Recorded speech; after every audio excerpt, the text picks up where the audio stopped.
En esta mañana vamos a meditar acerca del tema la bendición de un corazón quebrantado. Ese va a ser el tema para esta mañana, la bendición de un corazón quebrantado. Salmos 34, 18 nos dice la palabra de Dios: cercano está Jehová a los quebrantados de corazón y salva a los contritos de espíritu. Esa va a ser la cita bíblica que vamos a estar memorizando en esta mañana. Salmos 34, 18 y el tema la bendición de un corazón quebrantado. También pueden buscar en sus Biblias Romanos capítulo 8, versículo 28. Romanos 8, 28. Y sabemos que a los que aman a Dios, todas las cosas le ayudan a bien. Esto es, a los que conforme a su propósito son llamados. Un versículo bastante conocido, como también bastante memorizado por algunos de nosotros. Personas ya lo conocen, ya lo saben, ya lo repiten, lo dicen. Son versículos bastante buenos de poderlos tener en nuestra mente. Vamos a orar para dejar este tiempo en las manos del Señor y que sea Él hablando a nuestras vidas. Oremos. Señor Dios, gracias por este día, gracias por todo lo que usted nos ha permitido.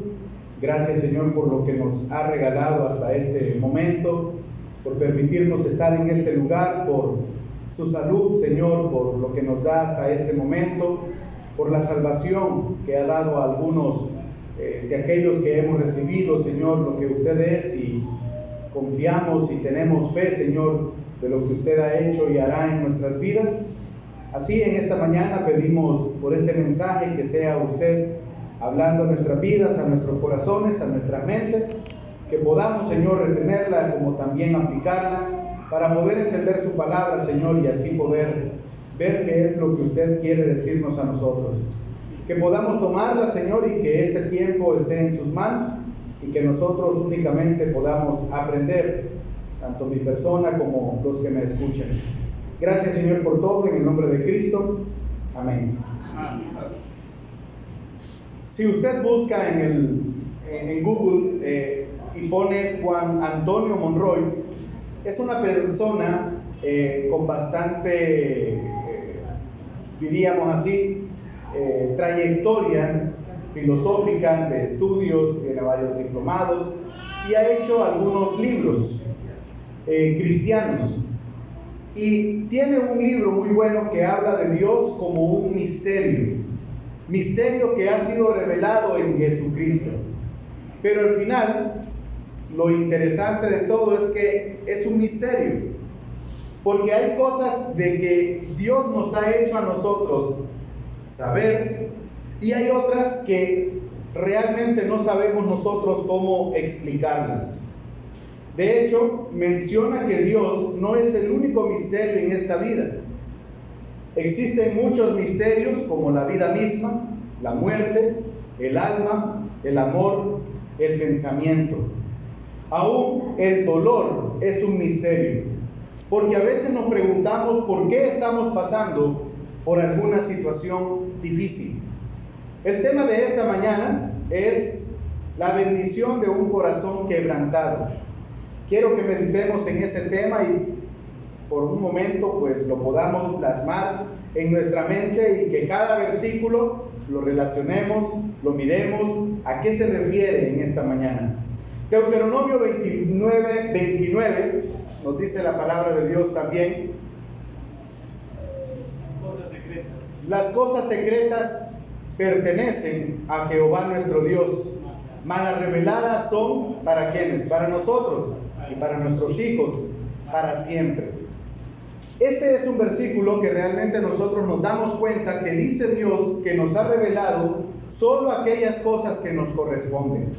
Hay cosas que nosotros no sabemos. Cuando Jesús estaba lavando los pies a sus discípulos, y podemos buscar Juan 13:7, cuando Cristo estaba lavando los pies a sus discípulos, Pedro no comprendía lo que él estaba haciendo. ¿Y qué dice Juan 13:7? Respondió Jesús y le dijo: lo que yo hago, Tú no lo comprendes ahora, mas lo entenderás después. Quiero que vayamos fusionando, que vayamos uniendo cada uno de los versículos que voy dando en esta mañana. Al final nos vamos a dar cuenta de la bendición, así como dice el tema, la bendición de un corazón quebrantado. Y así, en muchas ocasiones, aunque no... ¿Uno?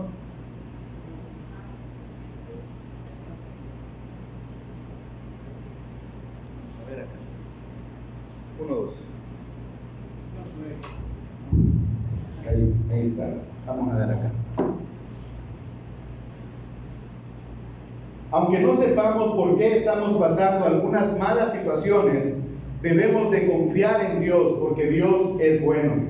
Dios tiene todo el poder para evitar que nosotros suframos, pero muchas veces lo permite porque su visión es más grande que la nuestra.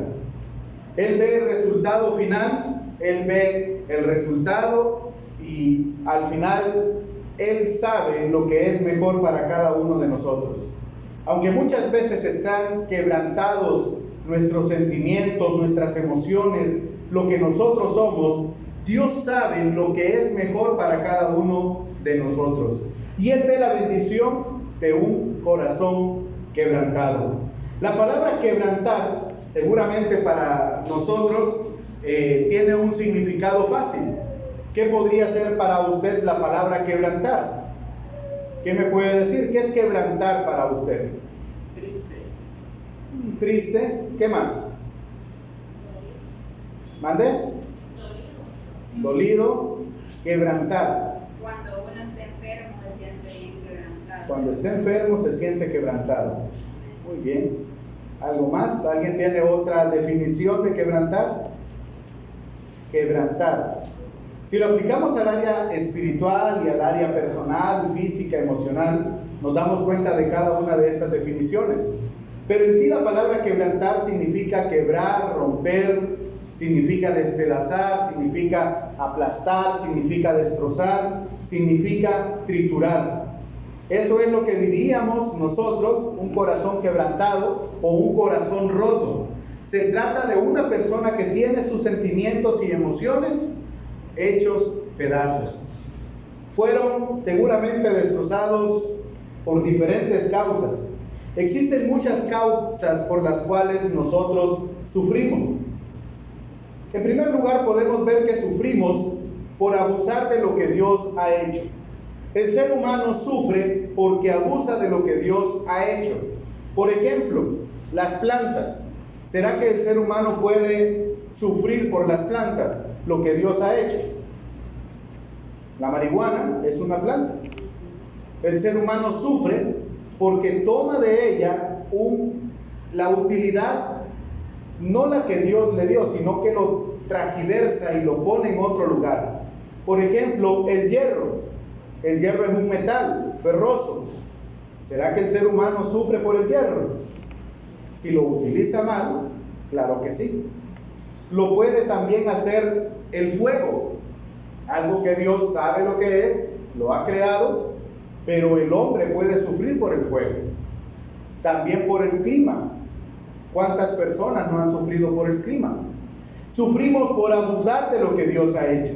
Hay una causa más por la cual nosotros también sufrimos, y es que sufrimos por el descuido propio, el descuido nuestro. Por ejemplo, sufrimos en nuestra salud por la comida.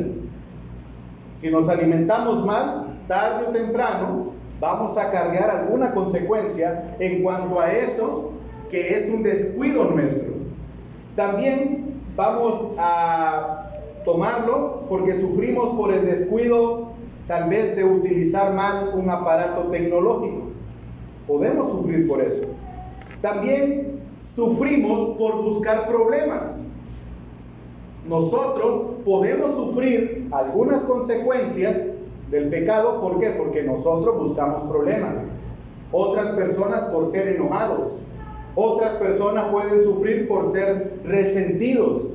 Otras personas pueden sufrir porque no perdonan. Otras personas pueden sufrir Y podemos alargar esta lista. Pero sufrimos porque nosotros hacemos un descuido de aquello. También sufrimos porque es el resultado de nuestras malas elecciones. Cuando nosotros sufrimos, podemos sufrir, como les decía, ¿verdad? Porque utilizamos mal algo que Dios ha hecho. Sufrimos por nuestro descuido. Sufrimos también por el resultado de nuestras malas elecciones. Muchas veces el alcohol en el ser humano es dañino, es malo. Pero el terco ser humano quiere estar ahí, emborrachando, gastando su dinero. ¿Y qué pasa después? Sufre no solamente él, sino que también su familia. Las drogas, por ejemplo, es un problema que día a día acarrea mucha juventud y acarrea, como quien dice, está más al presente de cada ser humano. Antes, tal vez en las escuelas o en los colegios no se daba nada de esto. Cuando yo estaba en el colegio ya se comenzaban a ver algunas cosas así. No digamos ahora, donde ya hay más libertad, hay más personas que quieren dañar, hay más personas que quieren enviciar a los jóvenes o a los niños en este tipo de situaciones. Y entre paréntesis, vale la pena que usted revise la mochila de sus hijos cada vez que llega de la escuela o el colegio. Eso se lo digo porque muchas veces ahí guardan aquello que se les dio en el colegio y por temor no lo sacan en la casa, pero lo hagan oculto ahí.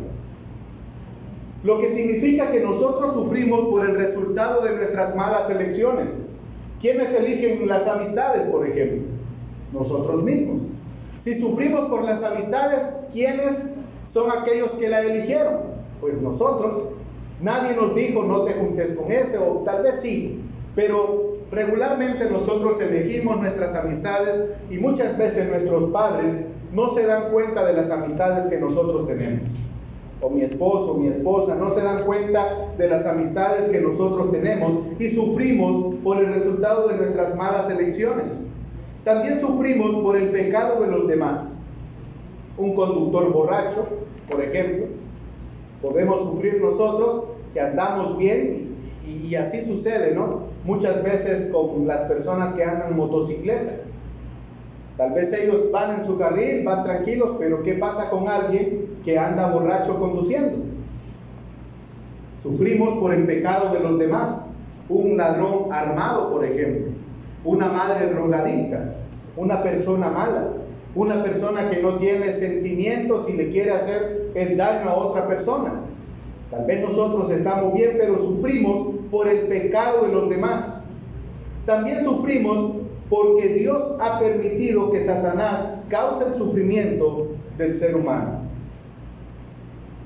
Así que nosotros debemos de entender que Dios a ninguna persona, y esto regularmente, lo que acabo de mencionar de último, se vio basado en Job, un varón perfecto, un hombre recto, un hombre que era íntegro, un hombre que era...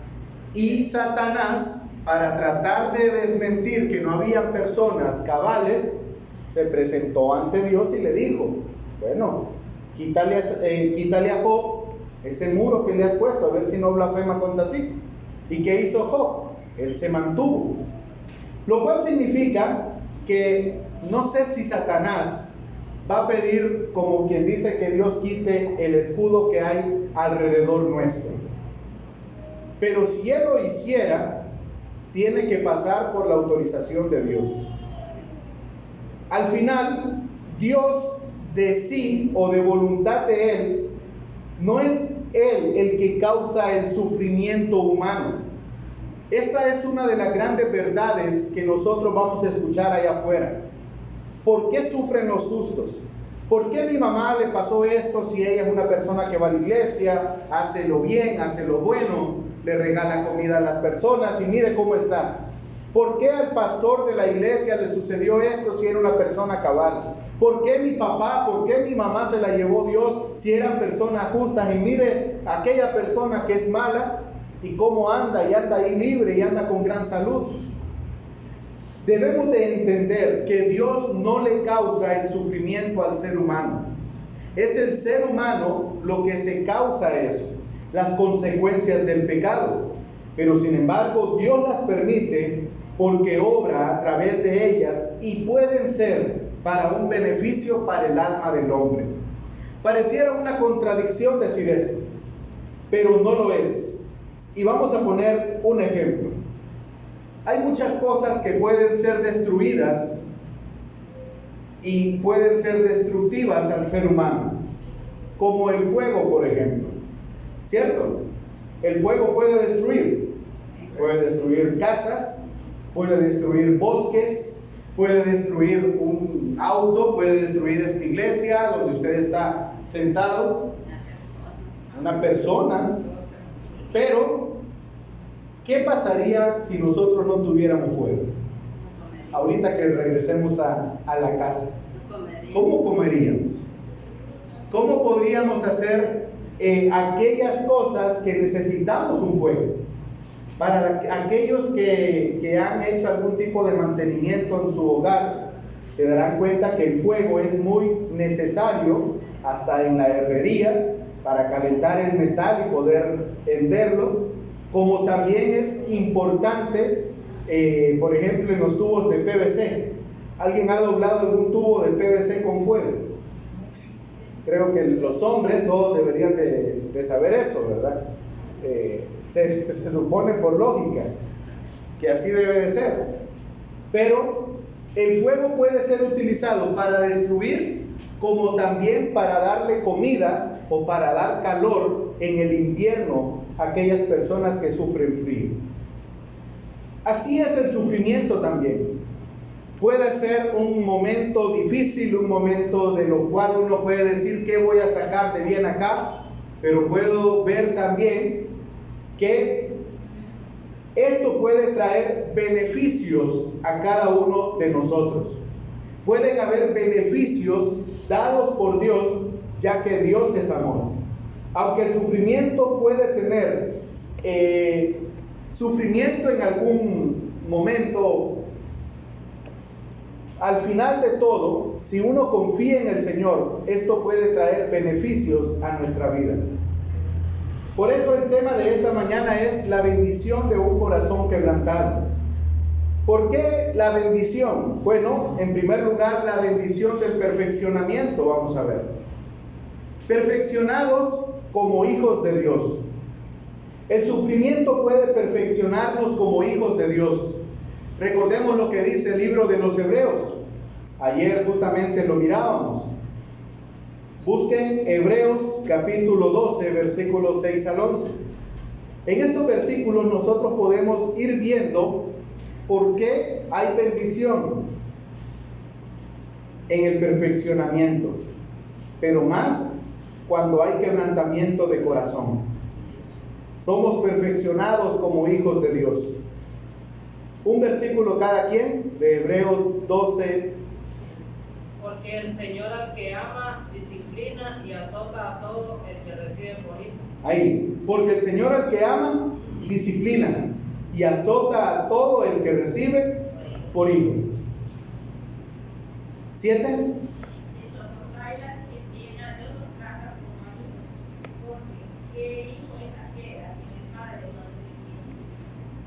Muy bien. El 8 dice: pero si se os deja sin disciplina, de la cual todos han sido participantes, entonces sois bastardos y no hijos. Vaya prestando la atención a estos versículos que vamos compartiendo, que se van leyendo. Dice el siguiente versículo: por otra parte, tuvimos a nuestros padres terrenales que nos disciplinaron y los veneraban. ¿Por qué no obedeceremos mucho mejor al Padre de los Espíritus y viviremos? Muy bien, el 10, hermana Silvia. Y aquellos ciertamente por pocos días nos disciplinaban, como a ellos les parecía, pero para los que nos es provechoso, para que participemos de su santidad. Y aquellos ciertamente por pocos días nos disciplinaban, como a ellos les parecía, pero para lo que nos es provechoso, para que participemos de su santidad. Es verdad que ninguna disciplina al presente parece ser causa de gozo, sino de tristeza. Pero después da fruto apacible de justicia a los que en ella han sido ejercitados. Este versículo, hermanos, realmente nos da un contexto de este tema, la bendición de un corazón quebrantado. Muchas veces la disciplina a nadie le gusta que le corrijan, muchas veces a nadie le gusta que le castiguen, que le digan no haga así, no haga allá, venga, le voy a castigar. Y a los que somos padres seguramente nos hemos visto identificados con estos pasajes bíblicos, porque aún, mi niña de 4 años, ella misma me dice, papi, no me castigue porque no me gusta. Y ella me lo ha dicho con esas palabras. A nadie le gusta que lo disciplinen, pero ¿por qué castiga un padre, corrige bíblicamente a un hijo? Para su bien. Y eso es lo que estamos viendo acá. La disciplina es una bendición cuando nosotros la utilizamos de una correcta manera, perfeccionando a los hijos de Dios. Todo buen padre disciplina a sus hijos para que ellos no sean malcriados. Su palabra misma lo dice, ¿no? Malcriado. O sea, una persona que no ha sido criada de la mejor manera. Hay un pasaje, y nos vamos al Antiguo Testamento, que me llamó mucho la atención cuando estaba estudiando un poco acerca de este tema, y es en Primera de Reyes capítulo 1. En Primera de Reyes capítulo 1 nosotros vemos una aparición de algunos nombres que seguramente para algunos ya los conocemos, para otros tal vez no. Pero dice, cuando el rey David era viejo y avanzado en días, le cubrían de ropas, pero no se calentaba. Le dijeron por tanto sus siervos, busquen para mi señor el rey una joven virgen, para que esté delante del rey y lo abrigue, y duerma a su lado, y entrará en calor mi señor el rey. Y buscaron una joven hermosa por toda la tierra de Israel, y hallaron a Abisag, sunamita, y la trajeron al rey. Y la joven era hermosa, y ella abrigaba al rey y le servía, pero el rey nunca la conoció. El versículo 5. Entonces Adonías, hijo de Agit, se rebeló diciendo, yo reinaré, y se hizo carros de gente de a caballo, de carros, y de 50 hombres que corriesen delante de él. Y su padre, ¿quién creen que era este? Y su padre nunca le había entristecido en todos sus días con decirle, ¿por qué haces así? Además, este era muy de hermoso parecer y había nacido después de Absalón. ¿De quién estamos hablando ahí? Adonías, un hijo del rey David. El rey David tuvo varios hijos, Adonías era uno de estos. Pero lo que llama bastante la atención es este versículo bíblico aquí. Bueno, a mí me llamó la atención, donde dice, y su padre nunca le había entristecido en todos sus días con decirle, ¿por qué haces así? ¿Qué es lo que nos está diciendo? David nunca le había corregido a este joven. Nunca. O sea, él era una persona que nunca le decía, ¿por qué estás haciendo así? No hagas esto, corrígete, vení, te castigo, vení, te voy a castigar por esto. Él no conocía lo que era esto. Lo cual significó que más después él se unió con unos sacerdotes, se unió con otros. ¿Por qué? En el 7 lo dice, y se había puesto de acuerdo con Joab, hijo de Sarvia, y con el sacerdote Abiatar, los cuales ayudaban a Adonías. Pero el sacerdote Sadoc y Benías, ¿por qué se habían puesto de acuerdo? Para quedarse con el trono, en pocas palabras. Lo que quiero decirles, hermanos, es que los padres permiten que sus hijos sufran el castigo para hacerlos hombres y mujeres de bien. Hay padres que dicen, y yo lo he escuchado, que les duele más a ellos por lo que van a hacer que la vara o que a sus propios hijos. Hay hijos que le dan gracias una vez que ya crecen a sus padres por la corrección que les dieron desde pequeño. Hay otros hijos que le dicen: ahora entiendo, mamá y papá, por qué me castigabas. Lo cual significa que muchas veces toda esta corrección nos va perfeccionando a nosotros como hijos de Dios. ¿Hay quebrantamiento en el hijo, en la persona? Claro que sí. Pero por eso el tema de esta mañana es la bendición de un corazón quebrantado. Porque cuando nosotros nos quebrantamos realmente y quebrantamos el carácter, quebrantamos la voluntad de un hijo, lo hacemos primero antes que lo hagan allá afuera en la calle. Porque si usted no corrige a su hijo y usted no le enseña modales a su hijo, allá afuera va a haber alguien que sí se lo va a enseñar. ¿A qué me refiero? Que cuando su hijo ni a usted le hace caso, ¿cómo pretende usted que le haga caso al maestro o a la maestra? Pasa algo en la carretera y de repente, como él es fanfurioso y él se las sabe todas y él se la cree que todas las puede, se baja del carro y le dice: ¿qué te pasa? Se baja uno que es más enojado y entonces ahí lo que no hizo el padre lo hace aquel.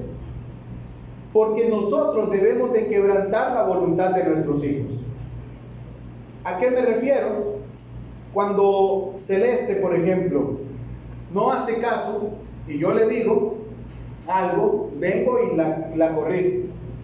Hínquese ahí, por ejemplo, y no se hinca y le doy uno, y no se hinca, hínquese ahí, que no me voy a hincar, le doy otro, no se hinca, le vuelvo a decir: hínquese ahí, no me voy a hincar. ¿Por qué? Porque no quiero, le doy otro. Y eso lo tengo que repetir cuantas veces sea necesario para quebrantar la voluntad de mi hijo hacia la mía. Y los padres entendemos eso. Eso es quebrantar la voluntad. Y eso es lo que nosotros debemos de quebrantar en el corazón de nuestros hijos.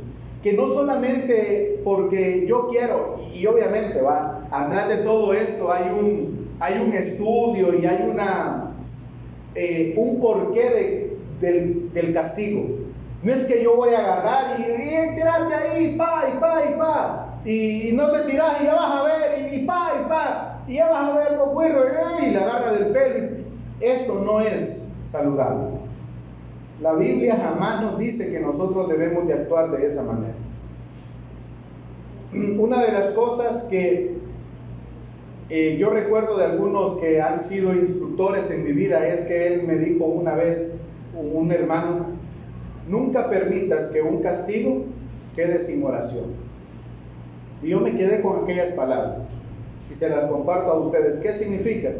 Nunca permitas que aquel castigo que le diste a su hijo no termine con un tiempo de oración, porque al final el padre debe de terminar orando con su hijo y explicándole el por qué lo castigó. Esa es una correcta forma de poder corregir a su hijo, porque el Señor al que ama disciplina y azota a todo aquel al que recibe por hijo. Eso es la bendición de un corazón quebrantado, la bendición del perfeccionamiento, porque nos perfecciona a nosotros como hijos de Dios. También nos perfecciona como hombres de fe. La Biblia enseña que aún los hombres de fe necesitamos ser perfeccionados. Pedro dijo en 1 de Pedro 1, 6 al 7, en el cual vosotros os alegráis, aunque ahora por un poco de tiempo, si es necesario, tengáis que ser afligidos en diversas pruebas, para que sometida a vuestra prueba, vuestra fe, mucho más preciosa que el oro, el cual, aunque perecedero, se prueba con fuego, sea hallada en alabanza, gloria, honra, cuando sea manifestado Jesucristo. Pedro aquí únicamente lo que hace es comparar nuestra fe con el oro. Eso es lo que está haciendo Pedro aquí con nosotros.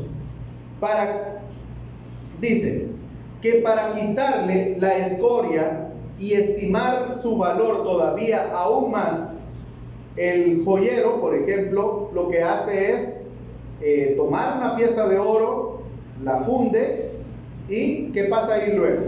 Sale la escoria. Luego se le echa algunos líquidos o polvos, sale más escoria. Y entre menos escoria o suciedad tenga el oro, es más puro. De ahí se deriva que sea de 10 quilates, de 14 quilates, de 18, de 24 quilates. Porque entre más quilataje haya, significa que el valor o el oro es más puro y no existen otros metales dentro de ello. Eso es lo que nos está diciendo Pedro aquí, que así también nosotros necesitamos probar nuestra fe y tiene que ser sometida muchas veces al fuego de las aflicciones para quitar esas impurezas y mostrarnos a nosotros el verdadero valor. Porque una fe que no se prueba no puede ser una fe confiable. ¿Cómo está pasando usted en este tiempo? No lo sé. Pero seguramente el Señor lo que quiere es probar su corazón. Cuando vienen situaciones a la vida o vienen pruebas a nuestra vida, es ahí donde nosotros nos damos cuenta quiénes somos. Cuando quedamos sin trabajo, por ejemplo. ¿Qué somos? ¿Quiénes somos? ¿Qué pasa por nuestra mente? ¿A quién recurro yo cuando tengo problemas de estos?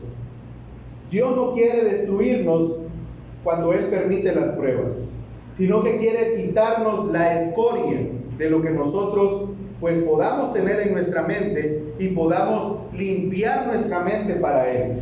¿Por qué Él quiere quitarnos la escoria? Para animarnos, para que nosotros veamos lo poderoso que es Él. Aunque si bien es cierto que nadie quiere pasar por aflicciones, lo que nos está diciendo Pedro es que esto va a ser solamente por un poco de tiempo.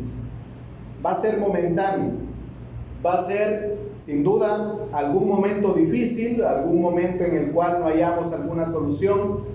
Y es bonito, hermanos, llegar a un momento, por ejemplo, alguna enfermedad terminal. En el sentido de que cuando nosotros estamos ahí, nos damos cuenta que no existe nada que nosotros podamos tener para quitarnos aquella enfermedad. Y por más, y lo quiero decir de una manera sin obviar el poder de Dios, porque Dios tiene el poder para sanar, para curar, para restaurar tejidos y todo lo que Dios pueda hacer. Pero es bonito hoy en día que se da este tipo de afuera, ¿no? Como de personalidades que le dicen, por eso no es bíblico, por ejemplo, declarar o decretar, que yo decreto que este año va a ser un año de salud, un año de esperanza, un año de... Debemos de tener mucho cuidado con esto, porque Dios, realmente la voluntad de Dios no se basa de esa forma. Hay personas que he logrado hasta escuchar que han dicho que ellos no solamente le piden, sino que lo exigen, le exigen a Dios. Y no te estamos pidiendo, Señor, te lo estamos exigiendo, le dicen, que sanes a esta persona. Muchas veces, hermanos, hay enfermedades que el Señor permite en nuestras vidas para llevarnos a su presencia.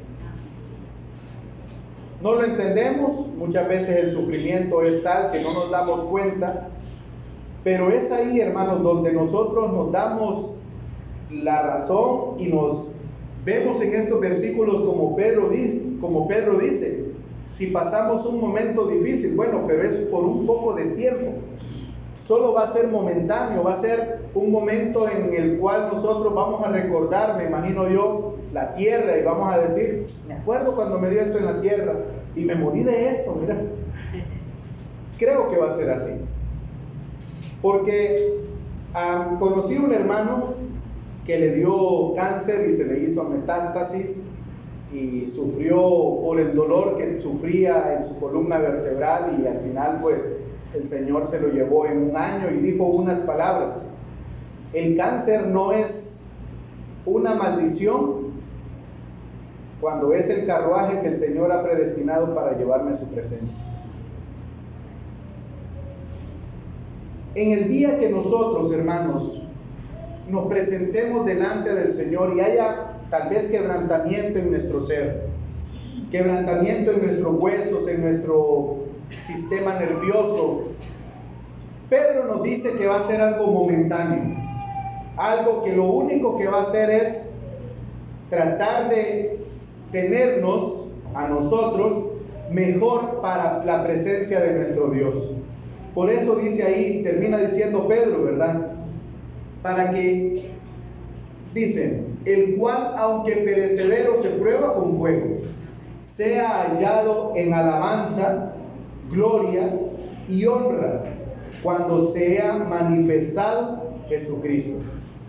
Creo que todas las personas, hermanos, que hemos o que han pasado por alguna situación de fe, y estamos hablando una situación en la cual realmente necesitamos de Dios, y cuando necesitamos de Dios es cuando nosotros más le buscamos a Él, ¿verdad? Obviamente, ¿no? Pero muchas personas lo que hacen es olvidarse de Dios una vez que han pedido a Él por algo. Volvemos al trabajo. Conozco personas que le pedían a Dios por un trabajo y oraban al Señor, eran fieles al Señor, pero una vez que tienen el trabajo, ¿qué pasa? Se olvidan de Dios. Y este es un problema que muchas veces el ser humano lo tiene en el interior. Porque cuando están bien, claro, se olvidan de Dios, no necesitan de Dios, pero una vez que regresan los problemas, es ahí donde vuelven y dicen: no, hombre, yo estaba ahí mejor, tengo que volver a buscar de Dios. Y eso es lo que nosotros debemos de aprender de esta historia de Pedro. Porque Pedro nos dice: cuando sea manifestado Jesucristo. Cuando ya todo esto pase, cuando ya todo esto haya dejado de existir, nos vamos a dar cuenta del por qué era importante servir al Señor.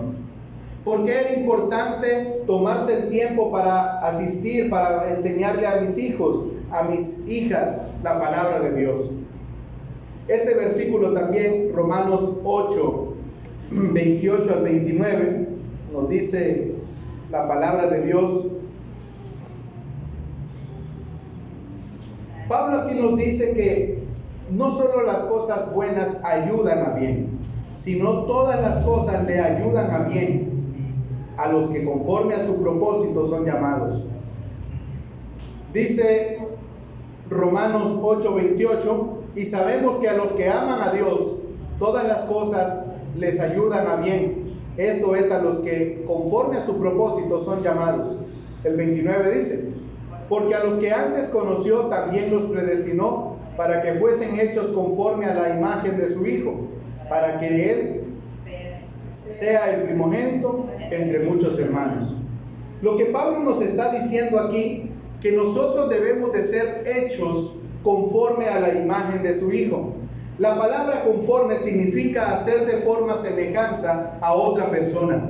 El diccionario positivo de las palabras del Antiguo Testamento y el Nuevo Testamento de W.E. Vine dice que esto es ser como Cristo.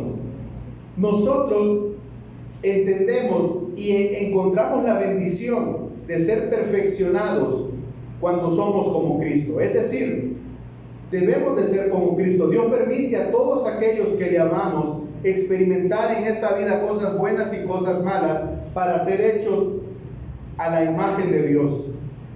Esto es para que nosotros tomemos carácter. Estos pasajes nos deben de motivar a todo hijo de Dios a soportar el sufrimiento en esta vida, pero también saber de que Dios está atrás de todo esto. Cuando nosotros, hermanos, nos damos cuenta que no existe fama, que no existe dinero, que no existe carros, que no existen casas, que no existe trabajo, que no existe nada en este mundo que me pueda dar, por ejemplo, una estabilidad con Dios, porque no sé si usted estaba escuchando la radio BBN en estos días. Ayer se predicaba un mensaje que decía esto: había un hombre tan billonario en esta tierra, y estoy hablando no de millonario, estamos hablando de billonario, o sea, una persona que tiene millones de millones, y decía esto: nunca he encontrado la solución o la satisfacción para tener un hogar estable. Eso el dinero no lo puede dar. En mis 5 matrimonios nunca he descubierto cómo una persona puede ser feliz. Y tenía billones. Muchas veces, hermanos, nosotros no nos damos cuenta de la bendición hasta que nosotros nos quebrantamos, hasta que nuestro corazón realmente se entrega a Dios. No nos damos cuenta de la bendición que tenemos hasta que nuestra fe no es pasada por prueba, hasta que no nos comparamos con Cristo. Porque si usted se compara conmigo, seguramente usted es mejor que mí en muchas cosas. Si para ser como Jorge está fácil ser como mí, compararse conmigo. Una persona mala, una persona que se equivoca. Si no, míreme predicando. Hay veces que me lengua la traba. Es así. Soy imperfecto.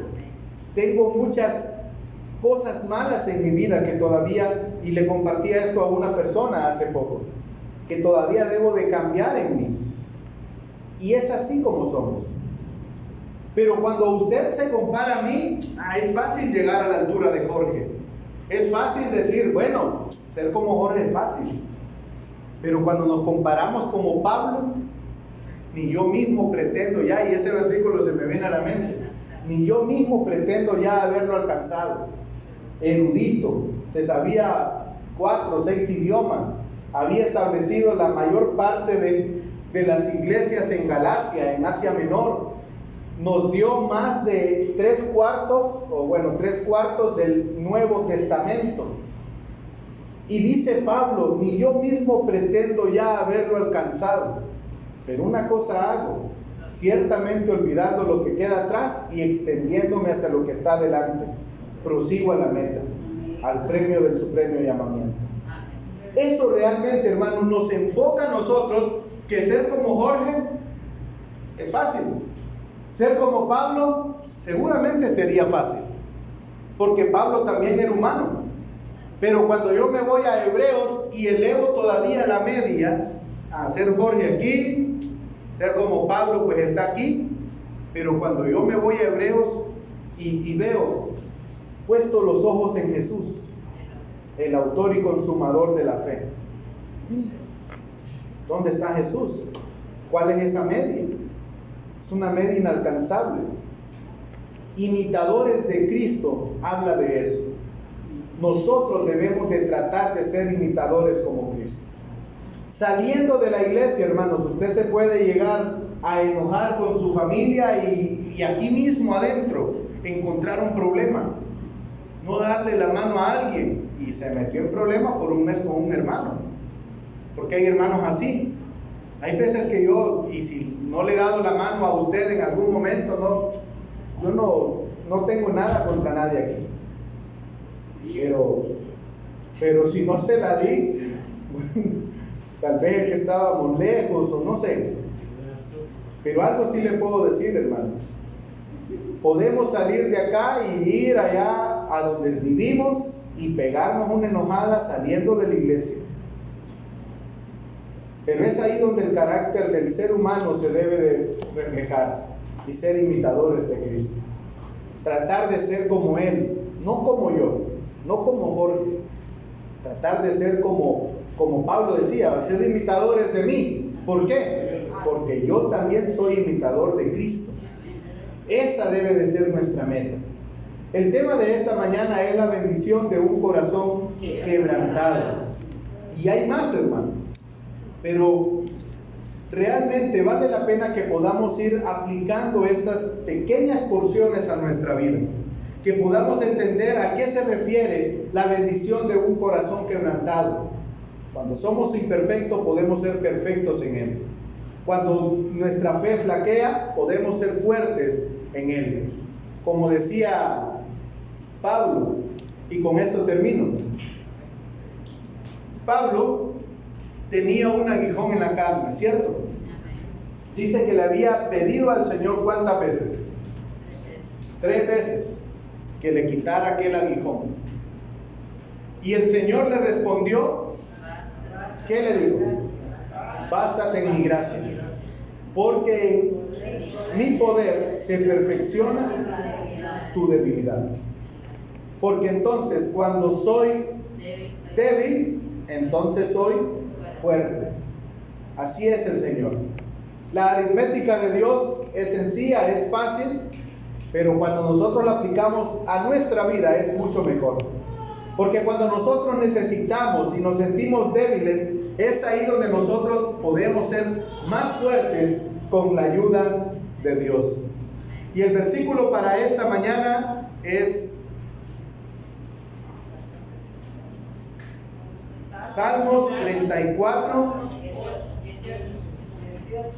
Cercano está Jehová a los quebrantados de corazón y salva a los contritos de espíritu. Ahora entendemos un poco mejor por qué dice David estas palabras. Cercano está Jehová a los quebrantados de corazón. Porque vale la pena, hermanos, cuando nosotros nos sentimos débiles, es ahí donde el Señor se puede perfeccionar en nuestras debilidades.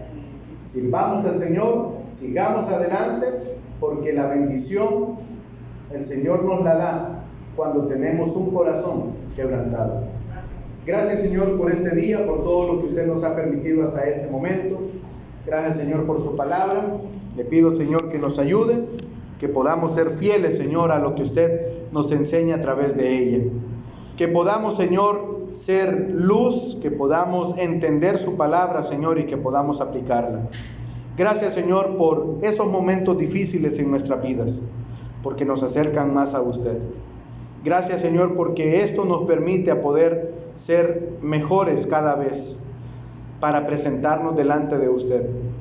Aunque suframos momentáneamente aquí, un día, Señor, veremos toda esta gloria, todo esto que se ha de manifestar frente a usted. Gracias, Señor, por todo. Dejamos nuestras vidas en sus manos, nos entregamos a usted, nos abandonamos en usted, Señor, y que sea usted guiándonos a cada uno de nosotros. Gracias, Señor, por todo, en el nombre de Cristo. Amén. Dios le bendiga.